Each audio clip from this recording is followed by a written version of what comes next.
Bienvenido a Dimensión Audiolibro, donde la palabra se convierte en puerta y los relatos en realidades paralelas.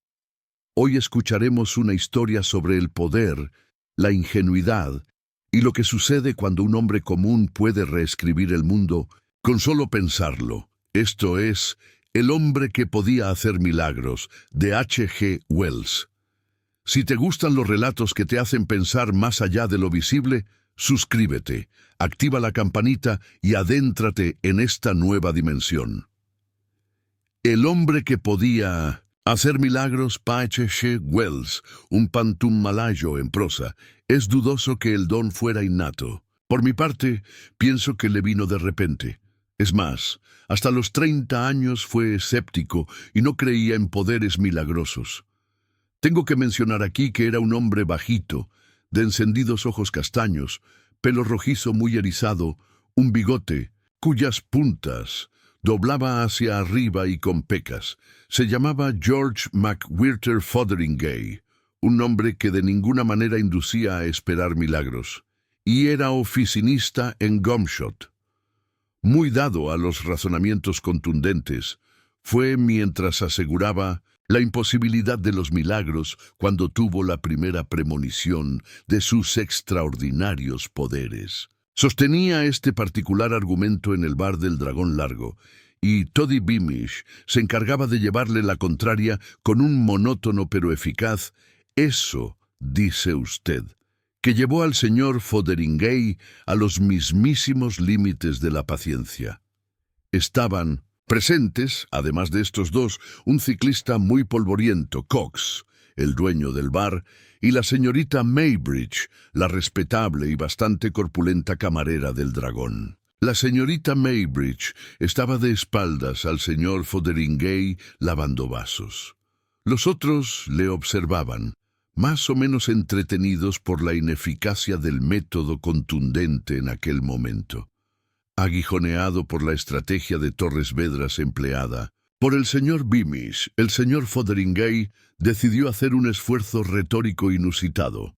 «Escuche, señor Beamish», dijo Fotheringay, «entendamos claramente lo que es un milagro. Es algo que va contra el curso de la naturaleza, hecho por el poder de la voluntad, algo que no podría suceder sin ser expresamente querido».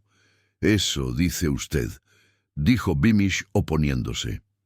El señor Fotheringay apeló al ciclista, que hasta entonces había sido un oyente mudo, y recibió su asentimiento, transmitido con una tos dubitativa y una mirada al señor Beamish. El dueño no expresaba opiniones, y el señor Fotheringay, volviendo al señor Beamish, recibió la inesperada concesión de un asentimiento cualificado a su definición de milagro. «Por ejemplo», dijo Fotheringay muy envalentonado, «esto sería un milagro. Esa lámpara, siguiendo el curso natural de la naturaleza, no podría arder de esa manera si estuviera boca abajo, ¿verdad, señor Beamish?»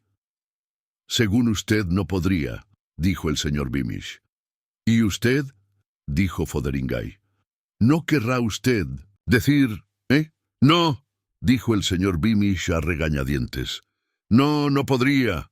«Muy bien», continuó el señor Fotheringay. «Pues he aquí que viene por aquí alguien, que pudiera ser yo mismo, y se pone, pudiera ser aquí mismo, y dice a la lámpara, ¿cómo podría hacerlo yo concentrando toda mi voluntad? Vuélvete boca abajo sin romperte, y continúa ardiendo regularmente. Y sopla». Aquello bastaba para hacer a cualquiera exclamar, «¡Sopla!». Lo imposible, lo increíble estaba a la vista de todos ellos. La lámpara colgaba invertida en el aire, ardiendo tranquilamente con la llama hacia abajo. Era tan sólida, tan incuestionable como lo fuera jamás lámpara alguna, la prosaica y vulgar lámpara del bar del Dragón Largo. El señor Fotheringay estaba con el dedo índice extendido y el entrecejo fruncido del que prevé un choque catastrófico. El ciclista, que estaba sentado junto a la lámpara, se agachó y cruzó de un salto el bar. Todos saltaron más o menos. La señorita Maybridge se volvió y chilló. Durante casi 3 segundos, la lámpara permaneció quieta. Un débil grito de angustia mental salió del señor Fotheringay. «No puedo mantenerlo por más tiempo», dijo. Se tambaleó hacia atrás, y la lámpara invertida de repente llameó. Cayó contra el rincón del bar, rebotó lateralmente, se hizo pedazos en el suelo y se apagó. El señor Maydig le cogió de repente por el brazo. Tenía los ojos brillantes y desorbitados. «Mi querido amigo», dijo, «no hay prisa. Mira», apuntó a la luna en el cenit. «Josué, Josué», dijo el señor Fotheringay. «Josué», dijo el señor Maydig. «¿Por qué no? Párala». El señor Fotheringay miró a la luna. «Está un poco alta», dijo después de una pausa. «¿Por qué no?», repitió el señor Maydig. «Por supuesto que no se para. Detienes la rotación de la Tierra, ya sabes.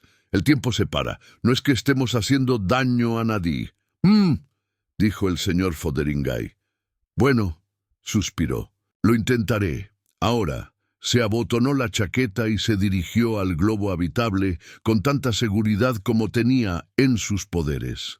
«Ya, para derrotar, ¿quieres?», dijo el señor Fotheringay. Atropelladamente estaba volando de pies a cabeza en el aire a una velocidad de docenas de millas por minuto.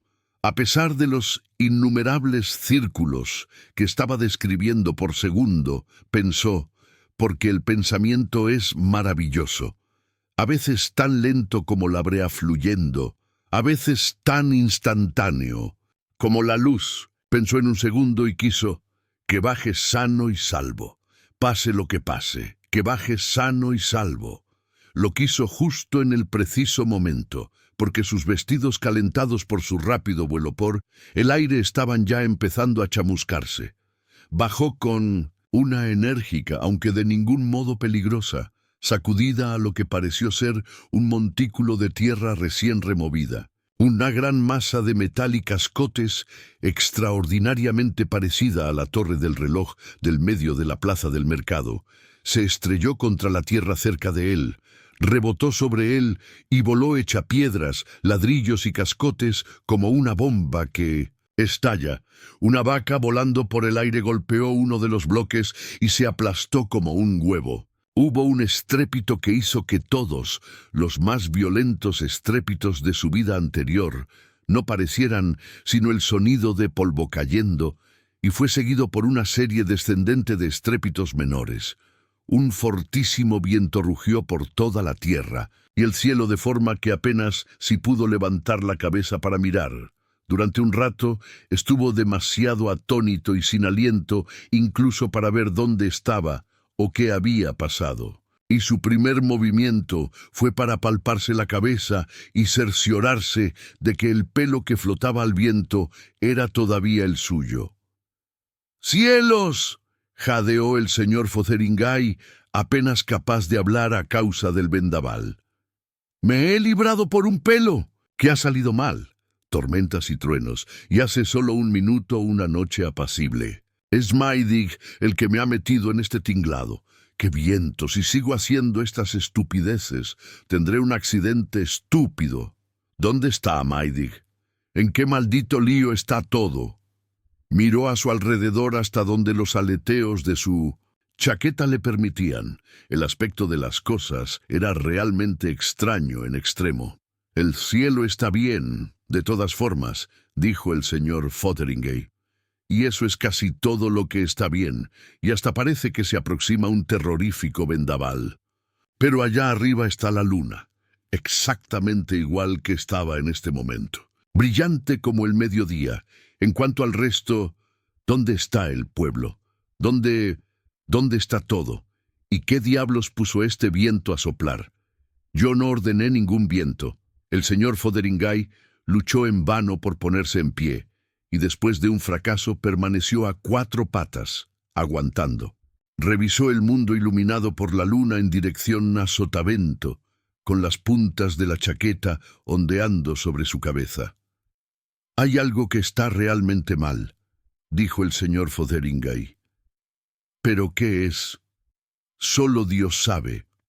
A lo largo y a lo ancho, No se veía nada en el blanco resplandor a través de la bruma de polvo que iba por delante del rugiente vendaval, más que revueltas masas de tierra e incipientes, montones de ruinas, nada de árboles, ni casas, ni formas familiares, solo un páramo, de desorden desvaneciéndose por fin en la oscuridad, bajo las columnas y serpentinas de los remolinos, los rayos y truenos de una tormenta que se levantaba rápidamente. Cerca de él, en el lívido resplandor, había algo que podía haber sido alguna vez un olmo. Una aplastada masa de astillas temblaba de las ramas a la base y más lejos una retorcida masa de vigas de hierro.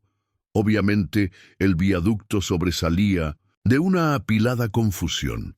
Ya sabe, cuando el señor Fotheringay detuvo la rotación del sólido globo terráqueo, no había hecho ninguna estipulación concerniente a las trivialidades que se mueven por su superficie. Y la Tierra gira tan deprisa que su superficie en el ecuador viaja a bastante más de 1000 millas por hora y en estas latitudes a más de la mitad de esa velocidad. Así que el pueblo y el señor Maydig y el señor Fotheringay y todos y todo habían sido lanzados violentamente hacia adelante a unas 9 millas por segundo, es decir, de forma mucho más violenta que si hubieran sido disparados por un cañón. Y todos los seres humanos, todas las criaturas vivas, todas las casas y todos los árboles, todo el mundo tal y como lo conocemos, habían sido lanzados de esa manera, y machacados y destruidos completamente. Eso era todo. Mi querido señor Fotheringay, por supuesto, no faltaba más. El señor Fotheringay ondeó la mano. ¿Qué tomamos?, preguntó con generosa liberalidad, y a petición del señor Maydig modificó la cena muy a fondo. En cuanto a mí, dijo echando un ojo a lo seleccionado por el señor Maydig, soy siempre especialmente aficionado a la jarra de cerveza y a una buena rebanada de pan con queso fundido al estilo de Gales, y eso es lo que pediré. No soy muy dado al Borgoña. Y de inmediato la cerveza y el queso galés aparecieron puntualmente a sus órdenes. Estuvieron mucho tiempo sentados cenando, hablando de igual a igual, como pronto percibió el señor Fotheringay con una sensación de sorpresa y satisfacción de todos los milagros que harían próximamente. Y por cierto, señor Maydig, dijo el señor Fotheringay, quizá pudiera ayudarlo, en plan casero. No entiendo bien, dijo el señor Maydig, llenándose un vaso de viejo Borgoña milagroso. El señor Fotheringay se sirvió un segundo queso galés que quedaba y dio un bocado. Estaba pensando, dijo, que podría, ñam, ñam, hacer, ñam, ñam, un milagro con la señora Minchin, ñam, ñam, hacerla mejor. El señor Maydig bajó el vaso y miró dubitativo. Ella se opone fuertemente a las interferencias, ya sabe, señor Fotheringay, y de hecho son más de las 11:30 y probablemente esté en la cama y dormida. ¿Cree usted que en general el señor Fotheringay consideró estas objeciones? No veo que no se deba hacer mientras duerme. Durante un tiempo, el señor Maydig se opuso a la idea y luego cedió. El señor Fotheringay emitió las órdenes y un poco menos cómodos, quizá, los dos caballeros continuaron con su comida. El señor Maydig se estaba explayando sobre los cambios que podría esperar al día siguiente en su ama de llaves, con un optimismo que pareció incluso al sentido del llantar del señor Fotheringay, un poco forzado y agotador, cuando desde arriba empezó a llegar una serie de confusos ruidos.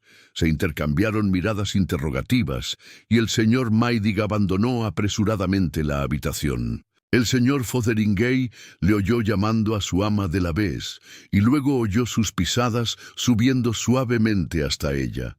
En un minuto o así, el ministro volvió, el paso leve y la cara radiante. Maravilloso, dijo. Y conmovedor, de lo más conmovedor, Empezó a dar pasos por la alfombra de la chimenea, un arrepentimiento de lo más conmovedor, por la rendija de la puerta. Pobre mujer, un cambio de lo más maravilloso. Se había levantado. Se debió de haber levantado inmediatamente. Se había despertado para romper una botella privada de brandy que tenía en su baúl. Y para confesarlo, además, pero esto nos abre el panorama más sorprendente de posibilidades. Si hemos podido obrar este milagroso cambio en ella, al parecer la cosa es ilimitada, dijo el señor Fotheringay, y en cuanto a Winch, completamente ilimitada. Y desde la alfombra de la chimenea, el señor Maydig, dejando a un lado la dificultad de Winch, desplegó una serie de maravillosas propuestas que inventaba sobre la marcha. Ahora bien, ¿cuáles fueron esas propuestas? No concierne a lo esencial de esta historia. Baste decir que estaban pensadas en un espíritu de infinita benevolencia, la clase de benevolencia que solía calificarse de panza llena. Baste decir también que el problema de Winch siguió sin resolver. Ni siquiera es necesario describir hasta qué punto esa serie llegó a realizarse. Hubo cambios sorprendentes. A altas horas, los señores Maydig y Fotheringay se encontraban cruzando a toda velocidad la fría plaza del mercado bajo la quietud de la luna en una especie de éxtasis de taumaturgia. El señor Maydig, todo agitación y gesto. El señor Fotheringay, conciso e hirsuto y ya nada avergonzado de su grandeza. Habían reformado a todos los borrachos del distrito parlamentario, cambiado toda la cerveza y alcohol en agua. El señor Maydig se había impuesto al señor Fotheringay en este punto. Además, habían mejorado considerablemente las comunicaciones ferroviarias del lugar, drenado la ciénaga de Flinder, mejorado el suelo del monte de un árbol y curado la verruga del vicario, e iban a ver qué se podía hacer con el dañado muelle del puente sur. La ciudad, jadeó el señor Maydig, no será la misma mañana. Qué sorprendidos y agradecidos estarán todos. Y justo en ese momento el reloj de la iglesia dio las 3. Oiga, dijo el señor Fotheringay, son las 3. Tengo que volver a casa. He de estar en el trabajo a las 8. Y además, la señora Wims... Estamos solo empezando, dijo el señor Maydig, rebosante de la dulzura del poder ilimitado. Estamos solo empezando. Piense en todo el bien que estamos haciendo cuando la gente se despierte. Pero, objetó el señor Fotheringay, esto es lo que más me ha preocupado, siguió el señor Fotheringay. Esto era sobre lo que más necesitaba que me aconsejaran. Por supuesto, está en San Francisco, donde quiera que esté San Francisco, pero desde luego es embarazoso para los dos, como comprenderá, señor Maydig. No veo cómo puede comprender lo que ha sucedido y me atrevería a decir que está asustado y exasperado de forma tremenda y tratando de echarme el guante. Y diría que sigue poniéndose en camino para venir aquí. Yo lo devuelvo mediante un milagro cada pocas horas cuando pienso en ello. Y desde luego eso es algo que no podrá entender y necesariamente le enojará. Y además, si cada vez compra un billete, le costará mucho dinero. He hecho lo más que he podido por él, pero desde luego es difícil para él ponerse en mi lugar. Posteriormente, pensé que sus vestidos podían haberse chamuscado, ya sabe. Sí, el Hades es lo que se supone que es, antes de que lo trasladara. En ese caso supongo que en San Francisco lo hubieran encerrado. Por supuesto que le ordené un traje nuevo y puesto encima tan pronto como pensé en ello. Pero, como ve, estoy ya metido en un endiablado enredo. El señor Maydig puso aspecto serio. Comprendo que esté metido en un lío. Sí, es una posición difícil. ¿Cómo ha de solucionarlo? Se volvió difuso e indeciso. Sin embargo, vamos a dejar a Winch por un rato y a discutir el problema más general. Creo que no se trata de un caso de magia negra o algo así. Creo que no hay el menor matiz de delincuencia en todo ello, señor Fotheringay. Ninguna de ningún género, a no ser que haya suprimido hechos materiales. No, son milagros, puros milagros, milagros, si puedo decirlo, de la más alta categoría. Empezó a dar pasos por la alfombra de la chimenea y a gesticular, mientras el señor Fotheringay estaba sentado con el brazo sobre la mesa y la cabeza en el brazo con aspecto preocupado. «No sé cómo voy a solucionar lo de Winch», dijo. «El don de hacer milagros, obviamente es un don muy poderoso», dijo el señor Maydig. «Encontraremos una solución para Winch. No se preocupe, mi querido señor. Es usted un hombre de lo más importante, con las posibilidades más sorprendentes, aportando pruebas, por ejemplo, y en otros aspectos, las cosas que puede hacer...» «Sí, he pensado en una cosa o dos», dijo el señor Fotheringay, «pero algunas de ellas salieron un poco torcidas. ¿Vio usted aquel pez del principio? El tipo de jarrón equivocado y el tipo de pez incorrecto. Y pensé en preguntar a alguien. Un comportamiento apropiado», dijo el señor Maydig. «Un comportamiento muy apropiado. El comportamiento más apropiado». Se detuvo y miró al señor Fotheringay. «Es prácticamente un don ilimitado. Comprobemos sus poderes, por ejemplo, a ver si realmente son todo lo que parecen ser. Y de esa manera, por increíble que pueda parecer, en el estudio de la casita de detrás de la iglesia congregacionalista, la tarde del domingo, 10 de noviembre de 1896, el señor Fotheringay, incitado e inspirado por el señor Maydig, empezó a hacer milagros. Se recaba la atención del lector respecto de la fecha de forma especial y definitiva.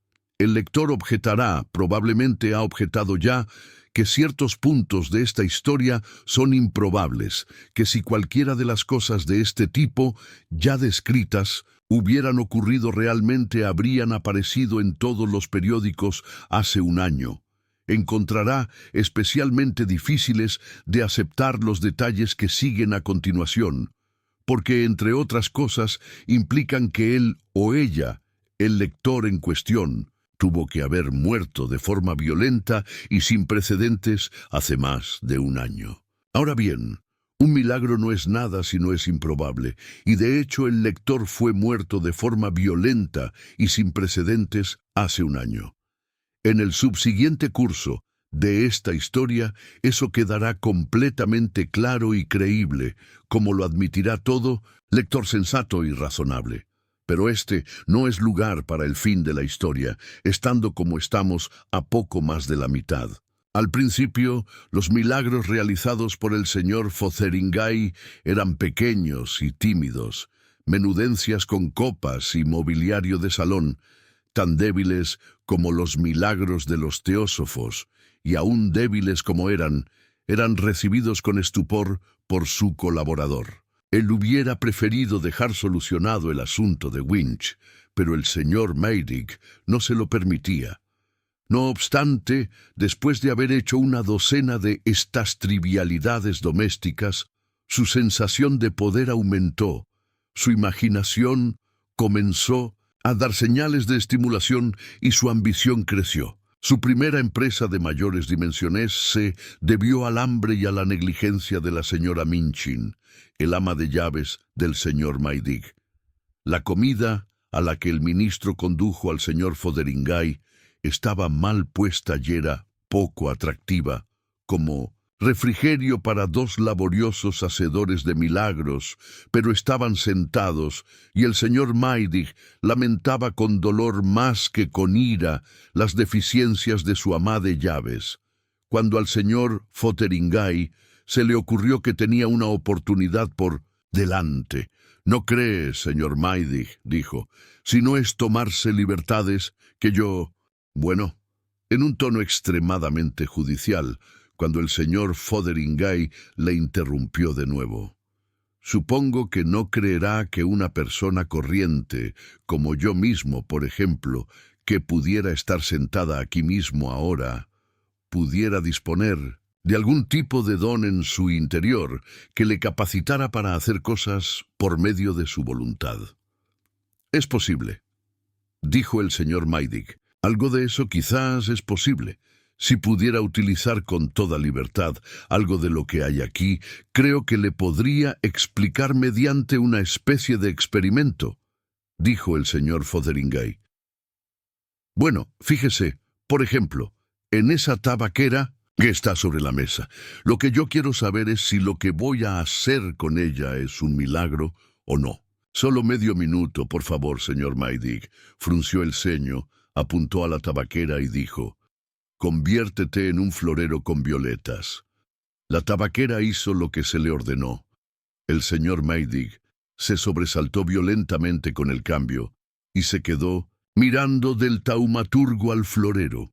No dijo nada. Pronto se aventuró a inclinarse sobre la mesa y oler las violetas. Eran recién cortadas y muy finas. Luego miró fijamente al señor Fotheringay de nuevo. «¿Cómo lo hizo?», preguntó. El señor Fotheringay se tiró del bigote. «Solo lo dije y ahí tiene». ¿Es eso un milagro o magia negra o qué es? ¿Y qué cree que me pasa? Eso es lo que quería preguntar. Es un suceso de lo más extraordinario. Y tal día como hoy, la semana pasada, no tenía más idea que usted de que pudiera hacer cosas como esa. Me sobrevino totalmente de repente. Es algo raro en mi voluntad, supongo, y eso es todo cuanto puedo decir. Es eso, lo único. ¿Podría hacer otras cosas como esa? Cielos, claro que sí, respondió el señor Fotheringay.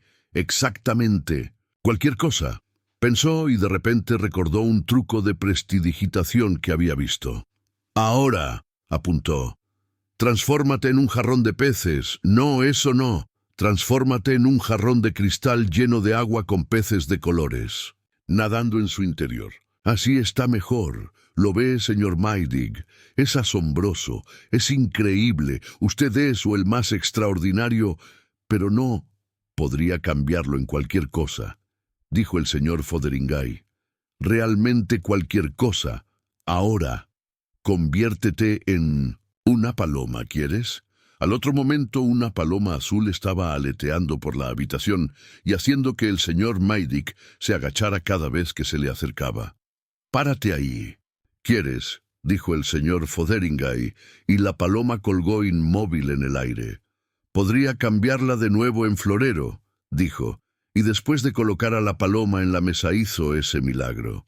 «Supongo que dentro de poco querrá su pipa», dijo, y restableció la tabaquera. El señor Maydig había seguido todos estos últimos cambios en una especie de silencio exclamativo.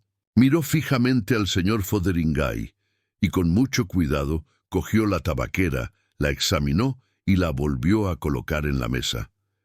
«Bien», fue la única expresión de sus sentimientos.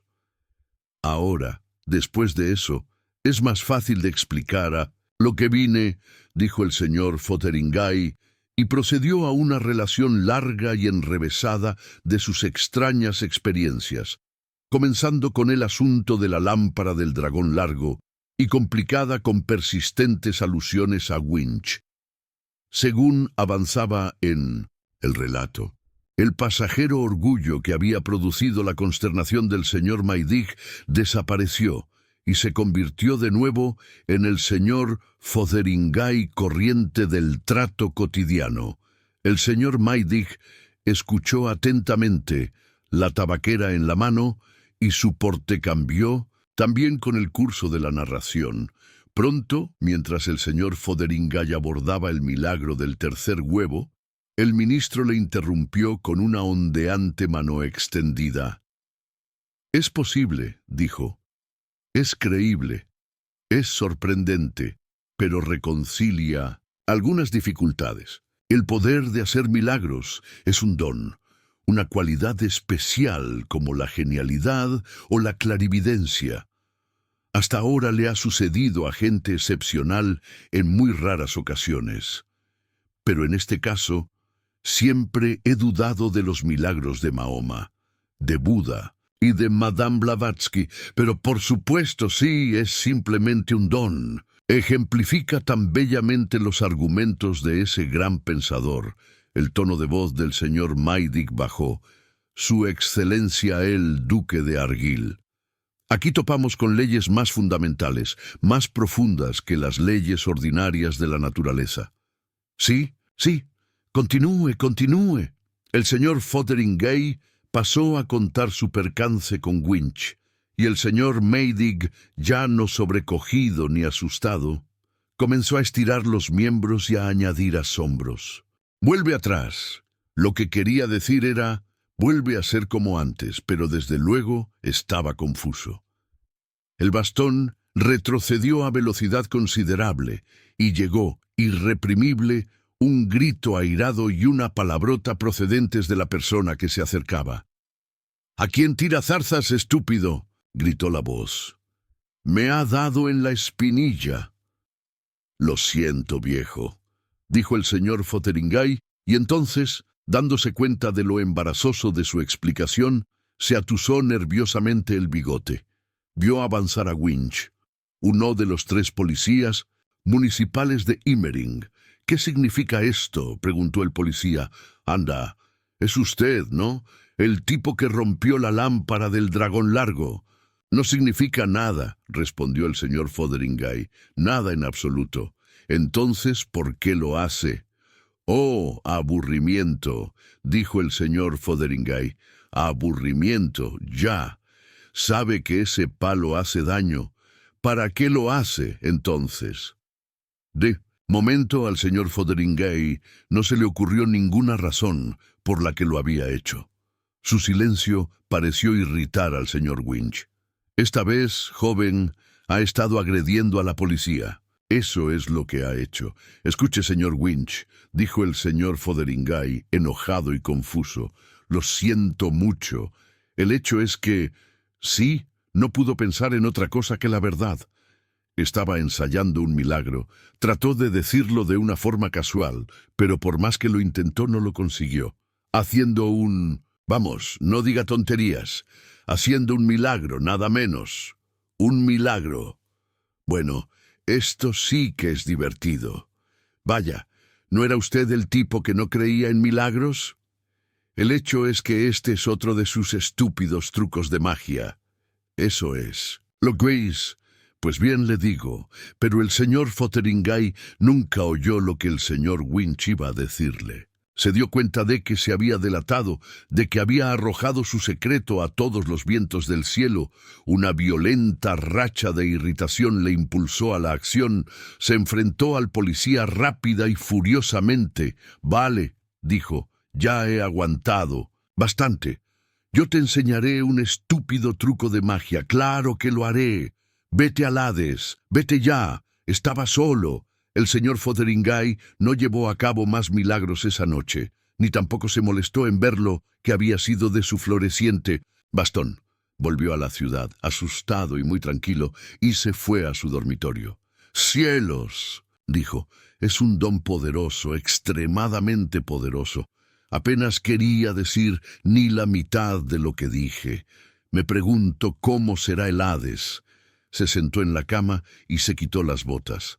Iluminado por una feliz idea, transfirió el policía a San Francisco y sin ninguna interferencia más con la causalidad normal, se fue sensatamente a la cama. Por la noche soñó con la ira de Winch. Al día siguiente el señor Fotheringay oyó 2 interesantes noticias.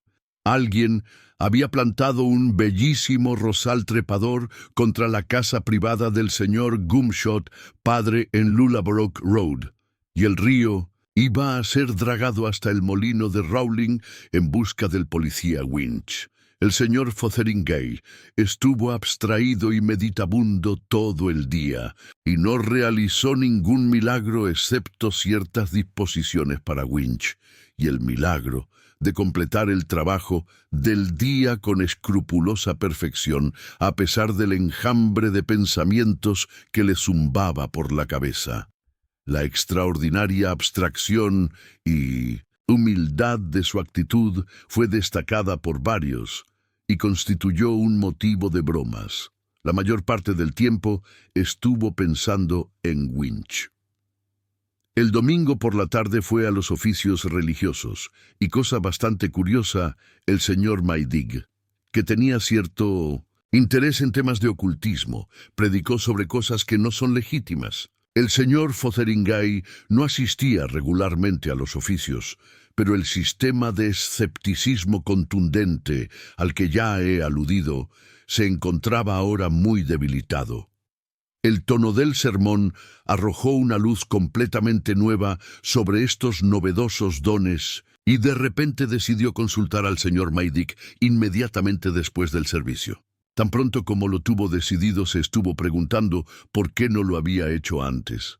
Al señor Maydig, hombre flaco y excitable, de muñecas y cuello notablemente largos, le produjo una gran satisfacción la petición de una conversación privada por parte de un joven cuya despreocupación por los asuntos religiosos era tema de general observación en la ciudad.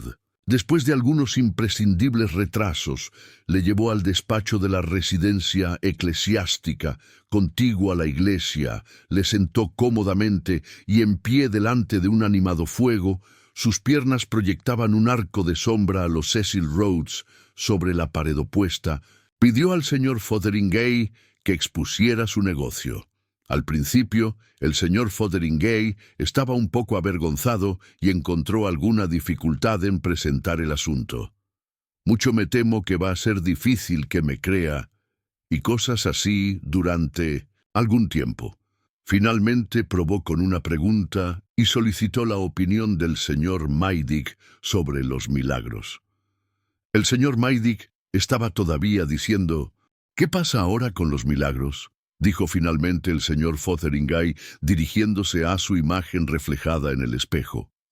Las subsiguientes meditaciones del señor Fotheringay fueron de una descripción rigurosa, pero confusa. Todo lo que podía comprender era que, por lo que a él se refería, se trataba de un caso de pura voluntad.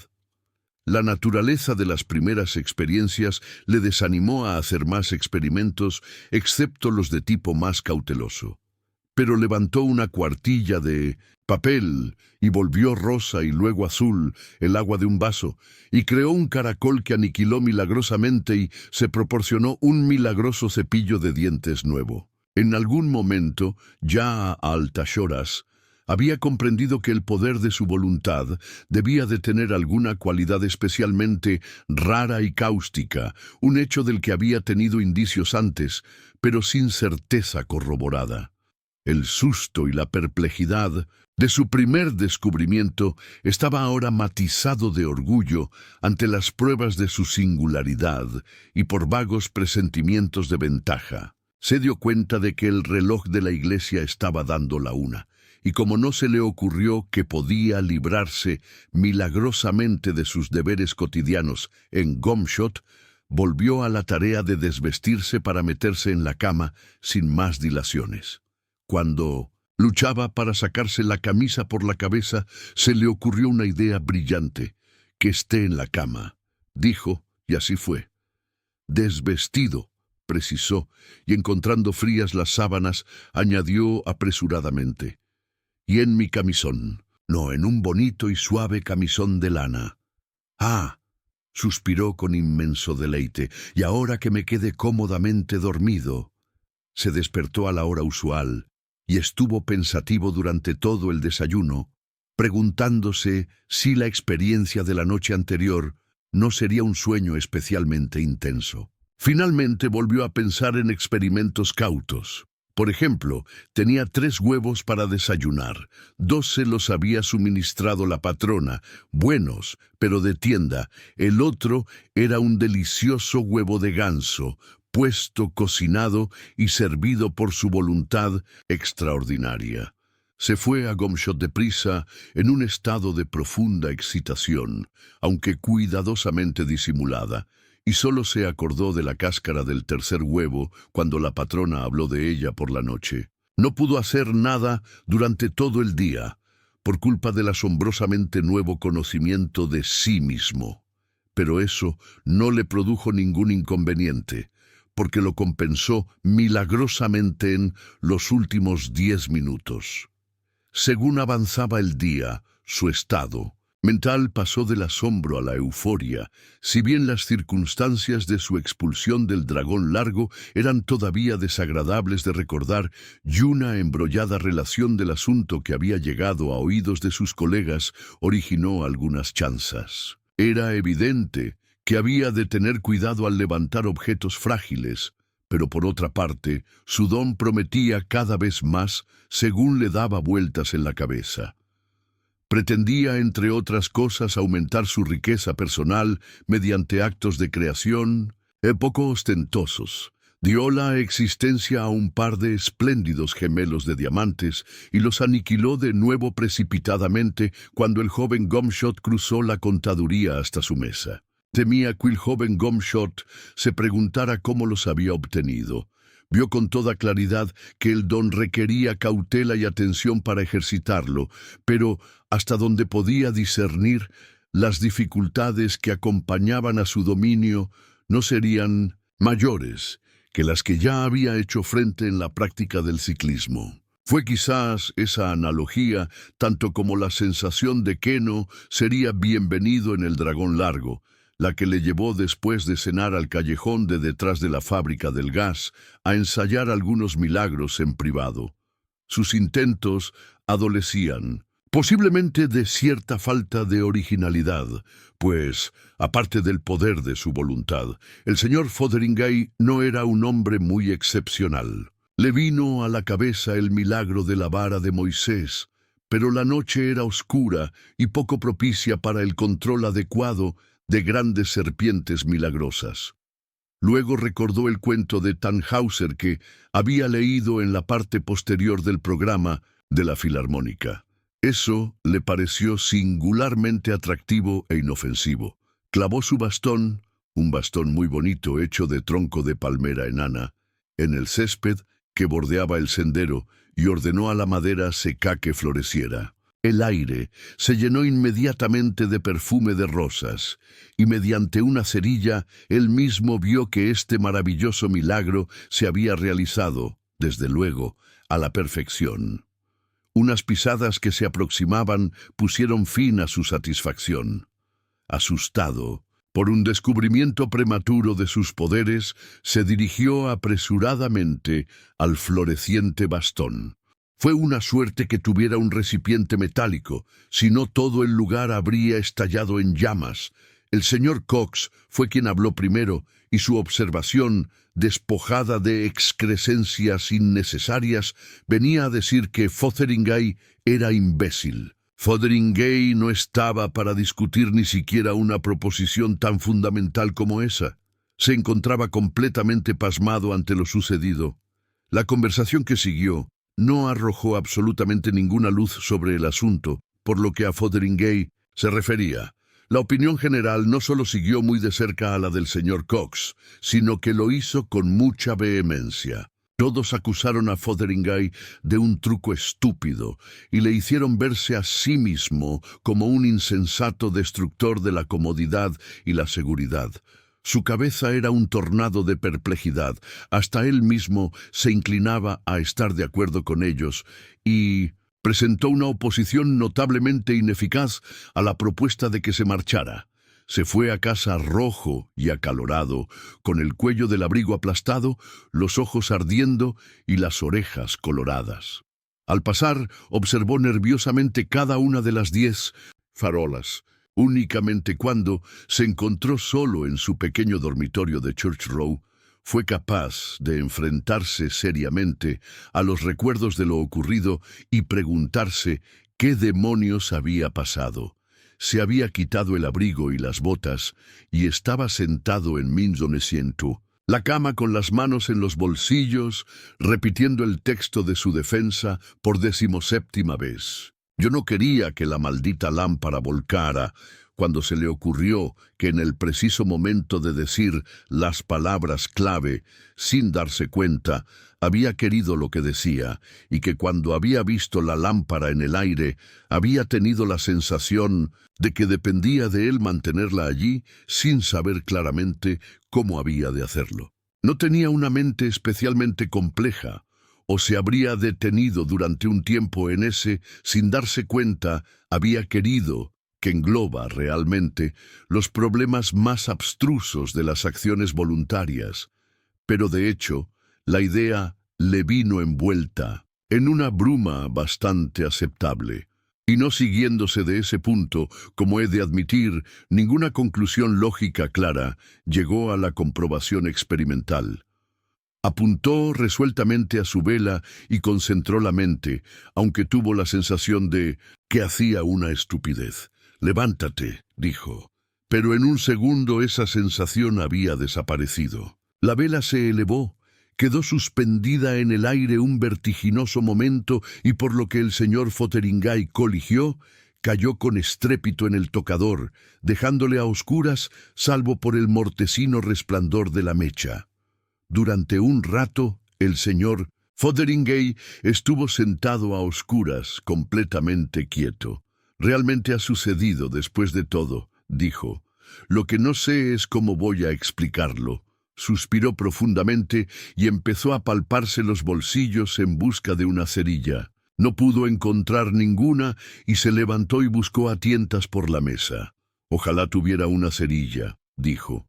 Recurrió al abrigo. Allí tampoco había ninguna, y entonces se le ocurrió que los milagros eran posibles incluso con cerillas. Extendió una mano y la miró con el ceño fruncido en la oscuridad. «Que haya una cerilla en esa mano», dijo. Notó que un objeto ligero caía por la palma y los dedos se cerraron sobre una cerilla. Tras varios intentos inútiles de encenderla, descubrió que era una cerilla de seguridad. La tiró y luego se le ocurrió que podía haberla querido encendida. Así lo hizo y la vio ardiendo en medio del felpudo del tocador. La cogió a toda prisa y se apagó. Percibió que sus posibilidades se ensanchaban. Cogió a tientas la vela y volvió a colocarla en su palmatoria. «Ahora, enciéndete», dijo el señor Fotheringay. En el acto la vela estaba llameando, mientras descubría un pequeño agujero negro en el paño que cubría el tocador con un mechón de humo elevándose de él. Durante un rato pasó la mirada del agujero a la llamita y de nuevo al agujero, luego levantó la vista y vio su propia mirada en el espejo. Con esta ayuda se comunicó consigo mismo en silencio durante un tiempo.